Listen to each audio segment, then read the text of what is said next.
ஆதியாகமம் அதிகாரம் 3. ஆதியாகமம் அதிகாரம் 3. தேவனாகிய கர்த்தர் உண்டாக்கின சகல காட்டு ஜீவன்களை பார்க்கிலும் சர்ப்பமானது தந்திரமுள்ளதாயிருந்தது. அது ஸ்திரீயை நோக்கி, நீங்கள் தோட்டத்திலுள்ள சகல விருட்சங்களின் கனியையும் புசிக்க வேண்டாம் என்று தேவன் சொன்னது உண்டோ என்றது. ஸ்திரீ சர்ப்பத்தை பார்த்து, நாங்கள் தோட்டத்திலுள்ள விருட்சங்களின் கனிகளை புசிக்கலாம், ஆனாலும் தோட்டத்தின் நடுவில் இருக்கிற விருட்சத்தின் கனியை குறித்து தேவன், நீங்கள் சாகாதபடிக்கு அதை புசிக்கவும் அதை தொடவும் வேண்டாம் என்று சொன்னார் என்றாள். அப்பொழுது சர்ப்பம் ஸ்திரீயை நோக்கி, நீங்கள் சாகவே சாவதில்லை, நீங்கள் இதை புசிக்கும் நாளிலே உங்கள் கண்கள் திறக்கப்படும் என்றும் நீங்கள் நன்மை தீமை அறிந்து தேவர்களைப் போல் இருப்பீர்கள் என்றும் தேவன் அறிவார் என்றது. அப்பொழுது ஸ்திரீயானவள், அந்த விருட்சம் புசிப்புக்கு நல்லதும் பார்வைக்கு இன்பமும் புத்தியை தெளிவிக்கிறதற்கு இச்சிக்கப்படத்தக்க விருட்சமாய் இருக்கிறது என்று கண்டு அதன் கனியை பறித்து புசித்து தன் புருஷனுக்கும் கொடுத்தாள். அவனும் புசித்தான். அப்பொழுது அவர்கள் இருவருடைய கண்களும் திறக்கப்பட்டது. அவர்கள் தாங்கள் நிர்வாணிகள் என்று அறிந்து அத்தி இலைகளை தைத்து தங்களுக்கு அரை கச்சைகளை உண்டு பண்ணினார்கள். பகலில் குளிர்ச்சியான வேளையிலே தோட்டத்தில் உலாவுகிற தேவனாகிய கர்த்தருடைய சத்தத்தை அவர்கள் கேட்டார்கள். அப்பொழுது ஆதாமும் அவன் மனைவியும் தேவனாகிய கர்த்தருடைய சன்னதிக்கு விலகி தோட்டத்தின் விருட்சங்களுக்குள்ளே ஒளிந்து கொண்டார்கள்.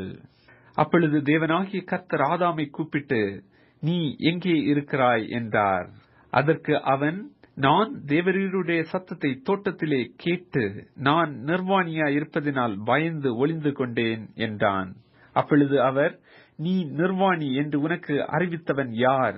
புசிக்க வேண்டாம் என்று நான் உனக்கு விலக்கின விருட்சத்தின் கனியை புசித்தாயோ என்றார்.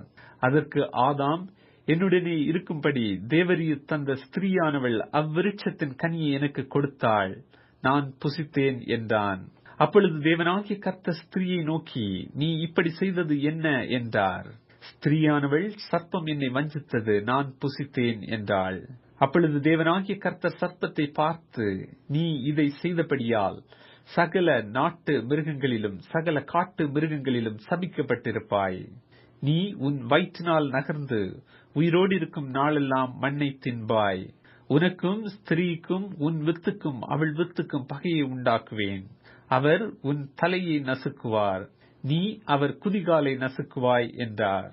அவர் ஸ்திரீயை நோக்கி, நீ கர்ப்பவதியாயிருக்கும் போது உன் வேதனையை மிகவும் பெருக பண்ணுவேன், வேதனையோடைய பிள்ளை பெறுவாய். உன் ஆசை உன் புருஷனை பற்றி இருக்கும், அவன் உன்னை ஆண்டு கொள்ளுவான் என்றார். பிறகு அவர் ஆதாமை நோக்கி, நீ உன் மனைவியின் வார்த்தைக்கு செவி கொடுத்து புசிக்க வேண்டாம் என்று நான் உனக்கு விலக்கின விருட்சத்தின் கனியை புசித்தபடியினாலே பூமி உன் நிமித்தம் சபிக்கப்பட்டிருக்கும். நீ உயிரோடு இருக்கும் நாளெல்லாம் வருத்தத்தோടെ அதன் பலனை புசிப்பாய். அது உனக்கு முள்ளும் குறுக்கும் முளைப்பிக்கும். வெளியின் பயிர் வகைகளை புசிப்பாய். நீ பூமியிலிருந்து எடுக்கப்பட்டபடியால் நீ பூமிக்கு திரும்ப மட்டும் உன் முகத்தில் வேர்வையால் ஆகாரம் புசிப்பாய். நீ மண்ணாயிருக்கிறாய், மண்ணுக்கே திரும்புவாய் என்றார். ஆதாம் தன் மனைவிக்கு ஏவாள் என்று பெயரிட்டான், ஏனெனில் அவள் ஜீவனுள்ளோருக்கெல்லாம் தாயானவள். தேவனாகிய கர்த்தர் ஆதாமுக்கும் அவன் மனைவிக்கும் தோல் ஆடைகளை உண்டாக்கி அவர்களுக்கு உடுத்தினார். பின்பு தேவனாகிய கர்த்தர், இதோ மனுஷன் நன்மை தீமை அறியத்தக்கவனாய் நம்மில் ஒருவரைப் போலானான். இப்பொழுதும் அவன் தன் கையை நீட்டி ஜீவ விருட்சத்தின் கனியையும் பறித்து புசித்து என்றென்றைக்கும் உயிரோடு இராதபடிக்கு செய்ய வேண்டும் என்று அவன் எடுக்கப்பட்ட மண்ணை பண்படுத்த தேவனாகிய கர்த்தர் அவனை ஏதேன் தோட்டத்திலிருந்து அனுப்பிவிட்டார். அவர் மனுஷனை துரத்திவிட்டு ஜீவ விருட்சத்துக்கு போகும் வழியை காவல் செய்ய ஏதேன் தோட்டத்துக்கு கிழக்கே கேருபீன்களையும் வீசிக் கொண்டிருக்கிற சுடரொளி பட்டயத்தையும் வைத்தார்.